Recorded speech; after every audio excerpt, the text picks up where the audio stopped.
भाइयों, जिन किसान भाइयों ने धान की नर्सरी तैयार करते समय बेसल डोज नहीं डाली, आज उस नर्सरी के अंदर सबसे ज्यादा न्यूट्रिएंट डेफिशिएंसी देखने को मिल रही है। जिंक की डेफिशिएंसी आई हुई है, आयरन की डेफिशिएंसी आई हुई है और कई नर्सरी में तो पोटाश की डेफिशिएंसी भी देखने को मिल रही है।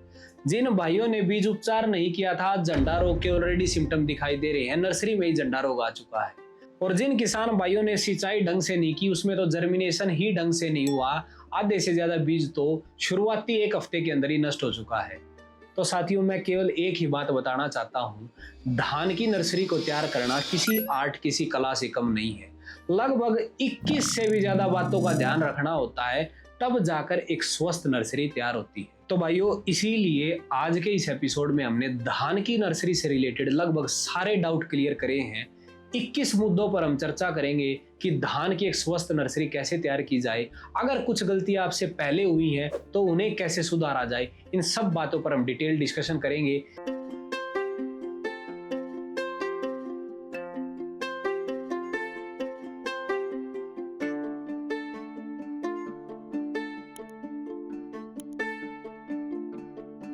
भाइयों, धान की नर्सरी तैयार करने से पहले सबसे पहला और सबसे जरूरी आपको काम करना होगा वैरायटी सिलेक्शन, यानी सही किस्मों का चयन।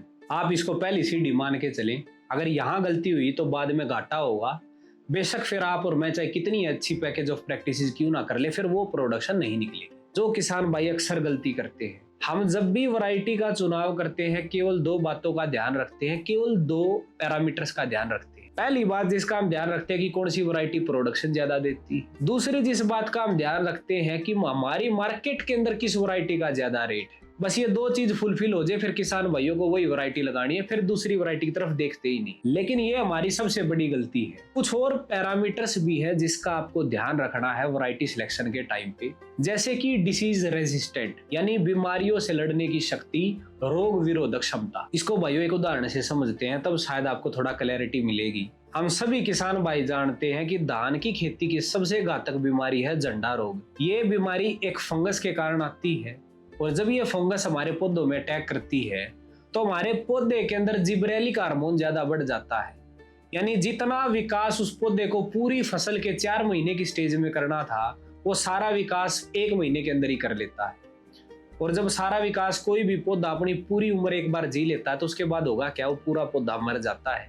हालांकि कंपनी वाले दवाई बेचते हैं कि भाई ये कह के कि आपके पौधे वापस से हरे हो जाएंगे, लेकिन जिस पौधे ने अपनी पूरी लाइफ जी ली, पूरी उम्र जी ली, उसके बचने के चांसेस नहीं है। और खासकर ये बीमारी आती है धान की दो वैरायटीज PB 1401, जिसे किसान भाई मुच्छल के नाम से जानते हैं, और दूसरी 1509। तो अगर आपके एरिया के अंदर झंडा रोग की ऑलरेडी ज्यादा समस्या है, ऑलरेडी आपके खेतों में हर साल झंडा रोग आता है, फिर भी आप 1401 नंबर वैरायटी लगाते हैं या पूसा बासमती 1509 नंबर वैरायटी लगाते हैं, वैरायटी अच्छी है, प्रोडक्शन ज्यादा देती है, कोई फर्क नहीं पड़ता, बीमारी से लड़ने की शक्ति है नहीं, ये एक इंपॉर्टेंट फैक्टर है। दूसरा एग्जांपल मैं आपको दे देता हूं, किसान भाई ऑलरेडी जानते होंगे, धान की बासमती वैरायटी है 1121 नंबर। इसके अंदर आखिरी स्टेज में एक बीमारी आती है नेक ब्लास्ट करके, जिसे किसान भाई गर्दन तोड़ के नाम से जानते हैं। तो जो उसकी नाड़ी होती है बाड़ी की, वहां पर एक फंगस का अटैक होता है और पूरी बाड़ी मुरझा जाती है, जितने भी दाने उनमें दाना नहीं भरता है और हमारी फसल का कई बार बड़ा नुकसान भी होता है। तो ये बीमारी मोस्टली 1121 नंबर वैरायटी में आती है। किसान भाई इसके लिए काफी स्प्रे करते हैं, फिर भी कंट्रोल नहीं होती है। तो ऐसी समस्या अगर आपके एरिया के अंदर आती है तो आप 1121 वैरायटी ना लगाएं, बदले में 1718 नंबर वैरायटी लगाएं। 1718 एक ऐसी वैरायटी है जो 1121 को ही अपग्रेड करके बनाई गई है। इसमें BLB से लड़ने की और नेक ब्लास्ट से लड़ने का जीन डाला गया है। तो इस हिसाब से नॉलेज से प्रॉपर इंफॉर्मेशन को गैदर करके आप जब वैरायटी सिलेक्शन करते हैं तो काफी प्रोडक्शन में आपका वृद्धि होती है। साथ के साथ हमारी मिट्टी कैसी है, सोइल टाइप कैसा है, उस हिसाब से भी आपको वैरायटी सिलेक्शन करनी है। अगर आपके एरिया के अंदर नमक की शिकायत है, नमक के अंश है, अंडरग्राउंड वाटर टेबल का पानी खारा है और ऐसी मिट्टी में आप बासमती धान की 1121 नंबर वैरायटी लगा रहे हैं इस उम्मीद में कि आपको ज्यादा अच्छे रेट्स मिलेंगे, मार्केट में 1121 का भाव अच्छा है, तो आप शायद गलत सोच रहे हैं। पहली बात तो आपकी प्रोडक्शन अच्छी नहीं होगी, क्योंकि 1121 वैरायटी उपजाऊ मिट्टी की वैरायटी है। जैसे ही आप इसको खराब मिट्टी में लगाएंगे, ना तो इसका विकास होगा, ना इसमें कल्ले निकलेंगे, इसकी हाइट भी पूरी नहीं बढ़ेगी और अगर फसल आखिरी स्टेज तक पहुंच भी जाती है तो आखिर में जाकर पूरी की पूरी बाड़ियां सूख जाएंगी, उसमें उकासा आ जाता है। तो इसलिए 11-21 ना लगाएं। अगर बासमती धान आपको लगाना है तो आप 17-18 नंबर वैरायटी लगा सकते हैं। थोड़ी सी अपग्रेडेड वैरायटी है, अगर आप थोड़ी सी 30 से 35 दिन की नर्सरी तैयार करके लगाएंगे तो नमक को सहन कर लेगी और आपको एक अच्छी प्रोडक्शन दे सकती है। तो साथियों, ये सारी बातें आज हमने बताई वैरायटी सिलेक्शन को लेकर, जिसका आप सभी भाइयों को ध्यान रखना है।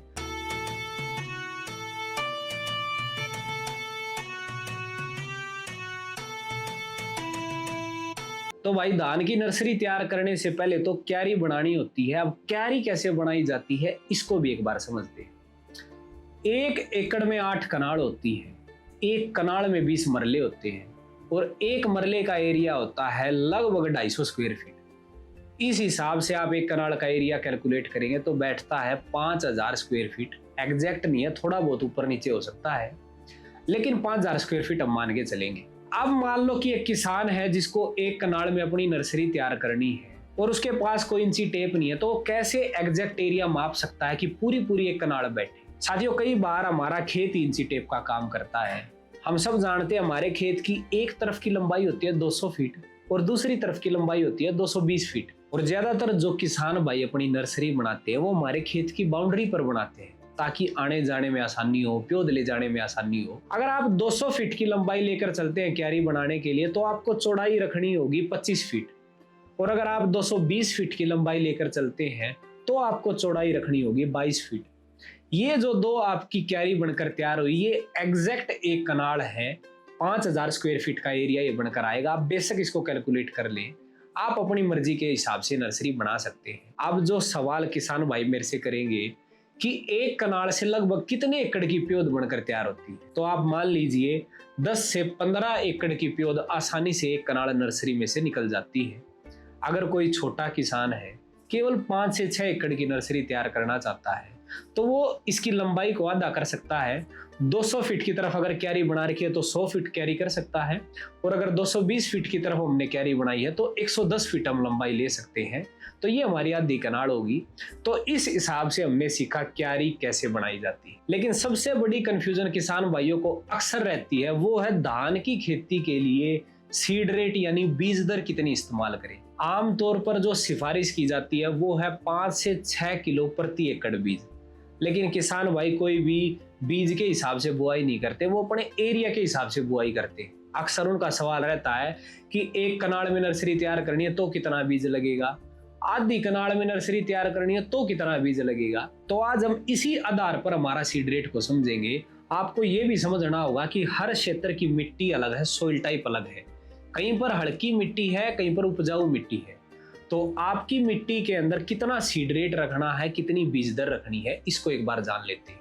मान के चलिए कि अगर आप ऐसे खेत के लिए नर्सरी बनाने जा रहे हैं जहां पर नमक की शिकायत है, जहां अंडरग्राउंड वाटर टेबल का जो पानी है वो खारा है, तो ऐसे खेत की नर्सरी बनाने के लिए आपको बीज दर रखनी होगी 40 से 50 किलो प्रति कनाल।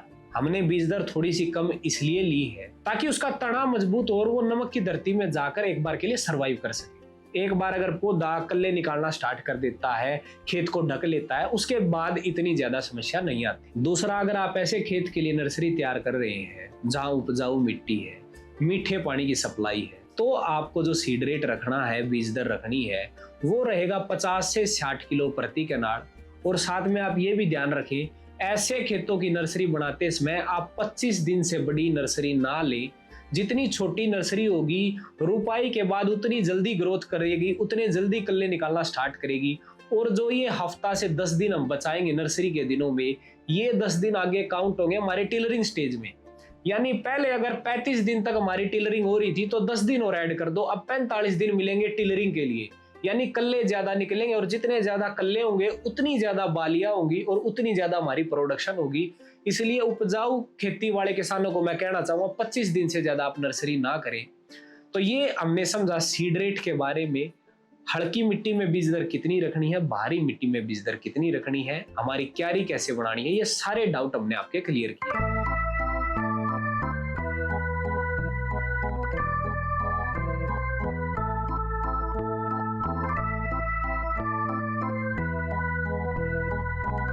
भाइयों, धान की खेती में आगे चल के कई प्रकार की बीमारियों का अटैक होगा।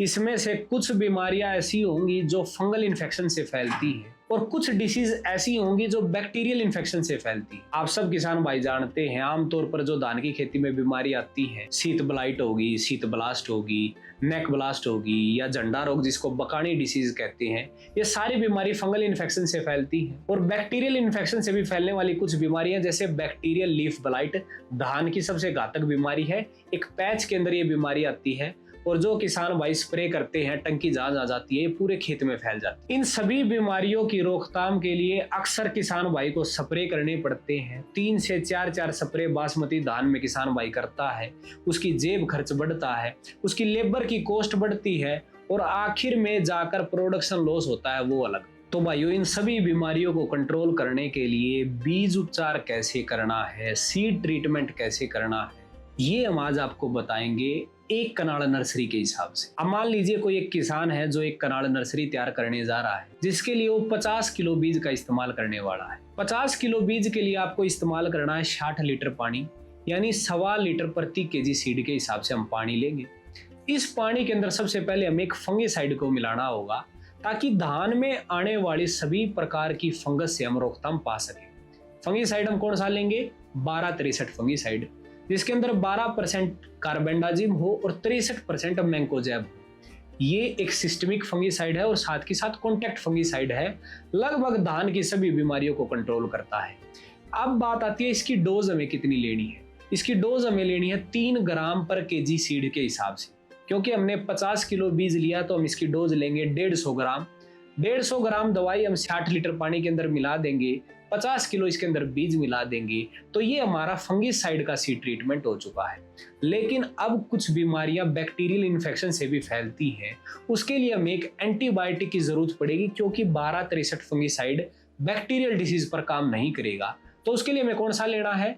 उसके लिए हम लेंगे स्ट्रेप्टोसाइक्लिन। इसके मार्केट में टिक्के आते हैं, 6 ग्राम का इसका पैकिंग साइज होता है। तो लगभग 1 से 2 पैकेट आप इसके भी मिलाएं और इस पूरे घोल के मिश्रण को अच्छे से मिक्स कर दें ताकि बीज पर दवाई पूरे रूप से लग जाए। लेकिन कुछ किसान भाई ऐसे भी होते हैं जो ऑर्गेनिक फार्मिंग करते हैं और ऑर्गेनिक फार्मिंग में रासायनिक प्रोडक्ट्स के द्वारा किए गए बीज उपचार की सलाह नहीं दी जाती है। तो ऐसे किसान भाई कैसे अपना बीज उपचार कर सकते हैं? उसके लिए आपको लेना होगा सुडोमोनास। ये एक प्रकार का मित्र बैक्टीरिया है जो लगभग सभी प्रकार की फंगस और बैक्टीरिया को नष्ट करता है और हमारे पौधों को स्वस्थ रखता है, बीमारियों से बचा के रखता है। इसकी डोज आपको लेनी होगी 300 ग्राम। आप 60 लीटर पानी में मिलाएं, 50 किलो बीज मिलाएं। इसके अलावा आपको कोई अदर दवाई मिलाने की जरूरत नहीं है, ये अकेला प्रोडक्ट काफी है। 2500 से भी ज्यादा फंगस पर कंट्रोल करता है, काम करता है। तो ये हमने सीखा बीज उपचार कैसे करना है, सीड ट्रीटमेंट कैसे करना है, रासायनिक विधि में कौन सी दवाई मिलानी है और ऑर्गेनिक विधि में कौन सी दवाई मिलानी है। बीज उपचार के बाद आप 24 घंटे के लिए बीज को पानी में डबो के रखें और 24 घंटे बाद आप अपना बीज निकाल लें। किसी सूती कपड़े के अंदर या किसी गीली बोरी के अंदर बीज को दबा दें। 10 से 12 घंटे तक इसको गीले कपड़े में रखें और जब बीज अंकुरित होना स्टार्ट हो तो शाम के समय अपनी नर्सरी में, अपनी क्यारी में पानी भर दें और बीज का छींटा दे दें।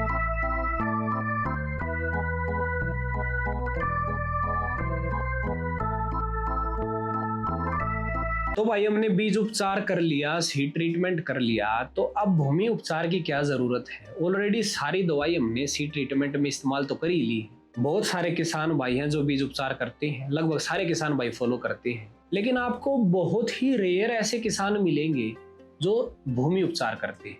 आपको ये समझना होगा कुछ बीमारियां ऐसी होती हैं जो सीड बोर्न होती हैं, यानी हमारे बीज के ऊपर जन्म लेती हैं। लेकिन कुछ बीमारियां ऐसी भी होती हैं जो सोइल बोर्न होती हैं, यानी हमारी मिट्टी में जन्म लेती हैं। खासकर झंडा रोग, जिसके स्पोर्स, जिसके जीवाणु हमेशा मिट्टी में मौजूद रहते हैं। और किसान भाई गलती क्या करते हैं? हर साल वही नर्सरी तैयार करेंगे जहां पिछले साल की थी। जिससे होता क्या है, बार बार उस फंगस के स्पोर्स बढ़ते रहते हैं, मल्टीप्लाई होते रहते हैं और उस एरिया के अंदर उस फंगस का प्रकोप फैल जाता है। और अगली बार जब किसान भाई फसल लगाता है तो फिर फसल के मुख्य फसल के अंदर भी वो बीमारी आती है, बड़े स्तर पर आती है। क्योंकि ना तो किसान भाई ने भूमि उपचार किया है और ना ही अपनी नर्सरी का एरिया किसी दूसरी जगह शिफ्ट किया है। तो ये गलती ना हो, इसके लिए बीज उपचार करना जरूरी है। इसकी विधि क्या है वो मैं आपको बता देता हूँ। आपको एक बायो प्रोडक्ट लेना है जो आज मार्केट में ट्राइकोडर्मा के नाम से आता है। इसकी जो कंपनी के द्वारा डोज रिकमेंड की जाती है वो है 1 किलो या 1 लीटर प्रति एकड़। लेकिन आपको जो डोज इसकी इस्तेमाल करनी है, एक कनाल की अगर हम बात करें तो आपको 300 ml प्रति कनाल के हिसाब से इसका इस्तेमाल करना है। हमने डोज थोड़ी सी बढ़ा इसलिए दी क्योंकि नर्सरी के अंदर नंबर ऑफ प्लांट्स ज्यादा पाए जाते हैं, तो इसीलिए हम 300 ml इसकी डोज लेके चलेंगे। किसान भाइयों, आपको विश्वास नहीं होगा लेकिन जिस किसान भाई ने सूडोमोनास के साथ बीज उपचार किया है 300 ग्राम 60 लीटर पानी में मिला के, जिस किसान भाई ने 300 ग्राम ट्राइकोडर्मा से भूमि उपचार किया है, लगभग 2500 से भी ज्यादा फंगस पर नियंत्रण देखने को मिलता है, क्योंकि ये दोनों के दोनों जो प्रोडक्ट हैं बायो प्रोडक्ट है और लगभग सभी फंगस सभी बीमारियों पर काम करते हैं। लेकिन आज के दिन कोई भी किसान भाई इनका इस्तेमाल नहीं करते हैं। केवल जो प्रोग्रेसिव फार्मर हैं, जो टेक्निकल किसान हैं, वो इनके बारे में जानते हैं। हाँ, सब्जी की खेती करने वाले जितने भी किसान होंगे ट्राइकोडर्मा और सूडोमोनास अपनी हर फसल में इस्तेमाल करते हैं, तो आप इन दोनों का इस्तेमाल जरूर करें। सूडोमोनास के साथ बीज उपचार करें और ट्राइकोडर्मा के साथ भूमि उपचार करें, आपको जबरदस्त रिजल्ट देखने को मिलेगा।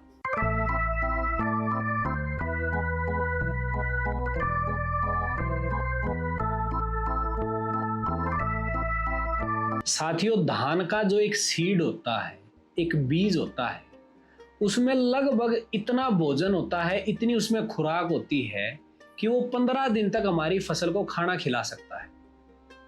और 15 दिन के बाद उसकी कैपेसिटी खत्म हो जाती है। उसके बाद जो हमारा पौधा खुराक उठाता है वो अपनी जड़ों से हमारी मिट्टी में जो खाद मौजूद है वहां से वो खुराक लेता है।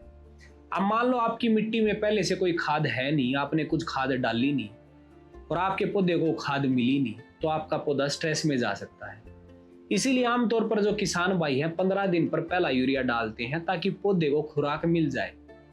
लेकिन जो बात किसान भाई नहीं जानते हैं, कोई भी खुराक, कोई भी खाद जो हम डालते हैं उसको उपलब्ध होने में लगभग 4 से 5 दिन का समय लगता है। अब ऐसे टाइम में आपका जो यूरिया है वो उपलब्ध नहीं हुआ है और आपकी मिट्टी में कोई खाद नहीं है, तो 4 से 5 दिन के अंदर आपका पौधा स्ट्रेस में चला जाएगा, आपकी पूरी नर्सरी पीली पड़ जाएगी।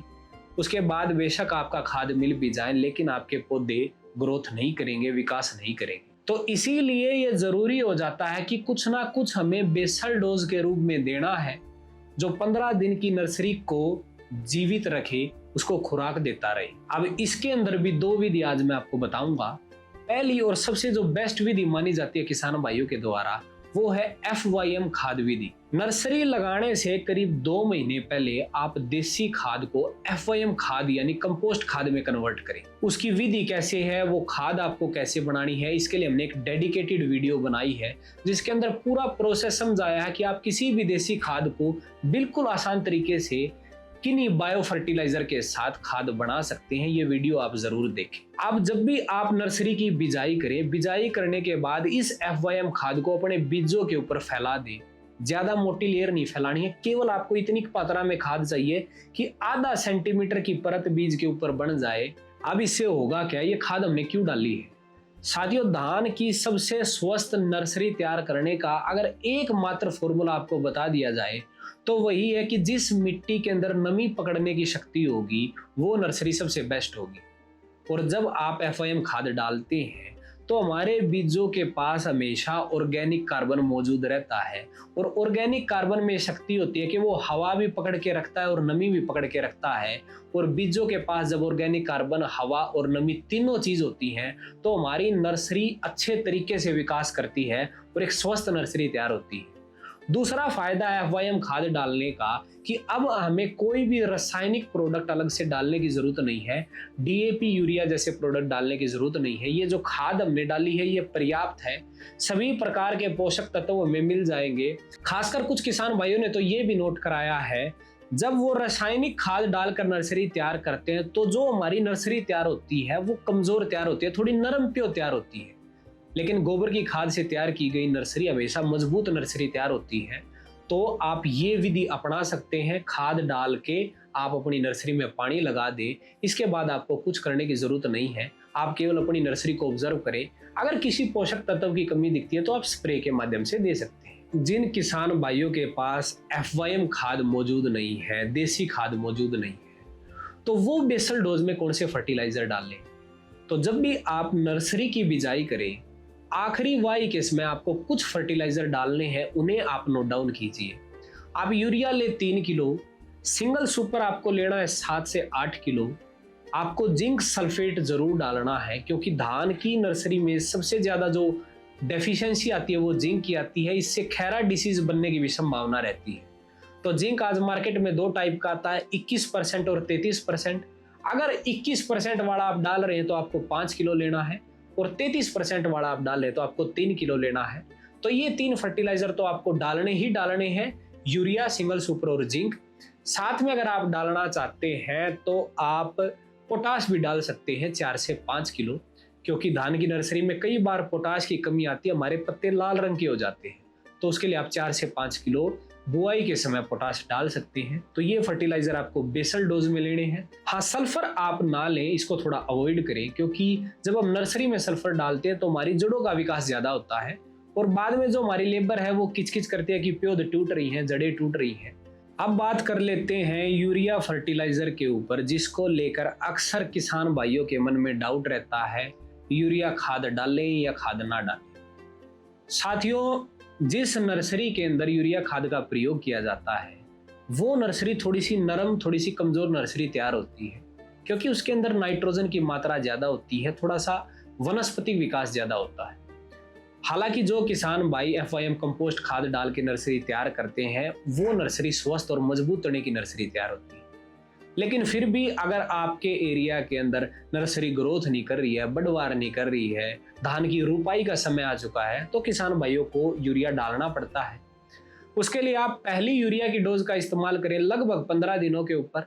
आपको 3 किलो यूरिया प्रति कनाल के हिसाब से इस्तेमाल करना है। दूसरी डोज आप इस्तेमाल कर सकते हैं लगभग 21 दिनों के ऊपर, फिर से आप 3 किलो प्रति कनाल के हिसाब से इस्तेमाल करें। किसी कारणवश अगर हमारी नर्सरी ज्यादा दिनों की हो जाती है, 35 दिनों की, 40 दिनों की या 45 दिनों की हो जाती है, तो 1 यूरिया की डोज आपको फिर से डालनी होगी। 3 से 4 किलो यूरिया प्रति कनाल आप तीसरी बार भी डाल सकते हैं। तो ये हमने समझा अभी तक खाद प्रबंधन के बारे में। अब कुछ भाई ऐसे भी होंगे जिन्होंने नर्सरी की बुआई के समय ना तो FIM खाद का प्रयोग किया, ना बेसल डोज के फर्टिलाइजर डाले, और अब हमारी नर्सरी में न्यूट्रिएंट डेफिशिएंसी आ गई। तो अब क्या किया जाए? तो साथियों, घबराएं नहीं। अब जो हमें विधि अपनानी है वो रहेगी हमारी स्प्रे विधि। अब जो पोषक तत्व जो हमारी नर्सरी में कमी देखने को मिलेगी वो हम स्प्रे के माध्यम से पूरा करेंगे। उदाहरण के तौर पे नर्सरी में जो सबसे कॉमनली डेफिशिएंसी देखने को मिलती है वो है जिंक की डेफिशिएंसी। अगर जिंक की डेफिशिएंसी पौध में आती है तो खैरा डिसीज को जन्म देती है। हमारे पत्ते भूरे भूरे रंग के जरे जरे पत्ते हो जाते हैं, रस्ट टाइप अपीयरेंस देखने को मिलता है। तो अगर ऐसे सिम्टम आपको दिखाई दे रहे हैं तो आप चिलेटेड जिंक 12% का स्प्रे करें। लगभग 15 ग्राम प्रति 15 लीटर टैंक का स्प्रे करें एक कनाल के लिए, तो आपकी जिंक की डेफिशिएंसी दूर होगी।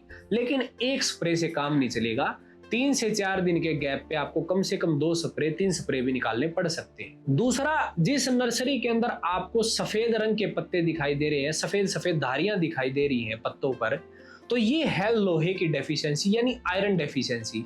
इसके लिए आपको चिलेटेड आयरन का स्प्रे करना होगा। इसकी डोज भी लगभग सेम रहती है, 15 ग्राम प्रति 15 लीटर की टंकी में आप मिलाकर स्प्रे करें। एक कनाल में एक टंकी काफी होगी, तो ये स्प्रे आप कर सकते हैं। खासकर आप ये भी ध्यान रखें कि आयरन की डेफिशिएंसी जब होती है जब हमारी नर्सरी में पानी की कमी होती है, तो आपको एक बार के लिए नर्सरी में भर के पानी लगाना होगा और ये स्प्रे करना होगा। कम से कम 2 स्प्रे आयरन के आपको करने होंगे। हाँ, लेकिन वो किसान भाई ध्यान रखें जिनके यहाँ खारा पानी है वो भर के पानी ना लगाएं। कई बार हमारा TDS इतना ज्यादा होता है तो आपकी नर्सरी के जलने की संभावना हो सकती है। मीठा पानी है, स्वस्थ पानी है तो ये आप भर के पानी लगाएं, नहीं तो आप हल्के पानी देते रहे और स्प्रे का इस्तेमाल करते रहे, आपकी नर्सरी ठीक हो जाएगी। तो ये सब हमने सीखा खाद प्रबंधन के बारे में। नर्सरी के अंदर खाद प्रबंधन कैसे किया जाता है, बेसल डोज में कौन सी खाद डालनी है, यूरिया कितनी स्टेज पर डालना है, स्प्रे से कौन से न्यूट्रिशन देनी है, ये सारी चीजें आज हमने जानी खाद प्रबंधन के बारे में। तो साथियों, अब बात कर लेते हैं धान की नर्सरी के आखिरी और सबसे जरूरी भाग, इरिगेशन मैनेजमेंट यानी सिंचाई व्यवस्था कैसे की जाए।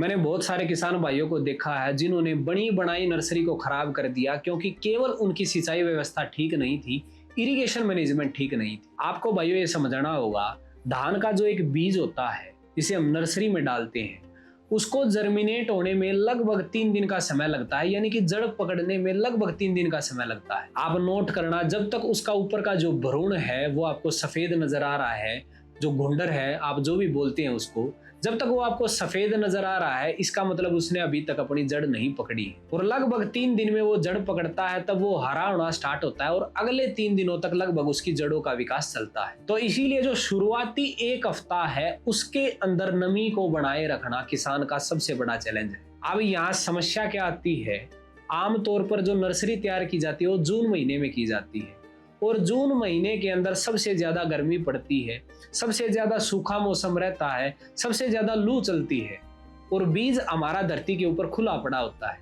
अब जो किसान भाई सुबह के समय पानी लगाते हैं, गर्मी के कारण, धूप के कारण वो पानी गर्म हो जाता है और हमारा पूरा बीज जड़ जाता है और नष्ट हो जाता है। इसीलिए जो आमतौर पर सिफारिश की जाती है कि आप नर्सरी में शाम के समय ही पानी लगाएं, ताकि रात भर में आपकी नर्सरी पानी पी जाए और सुबह के समय केवल नमी बचे, पानी ना बचे, नहीं तो नर्सरी नष्ट हो जाती है। अगर आपकी मिट्टी ऐसी है जो पानी नहीं पीती है, तो आपका पानी निकालने का साधन भी नर्सरी के पास होना चाहिए, तभी जाकर आपकी नर्सरी बचेगी।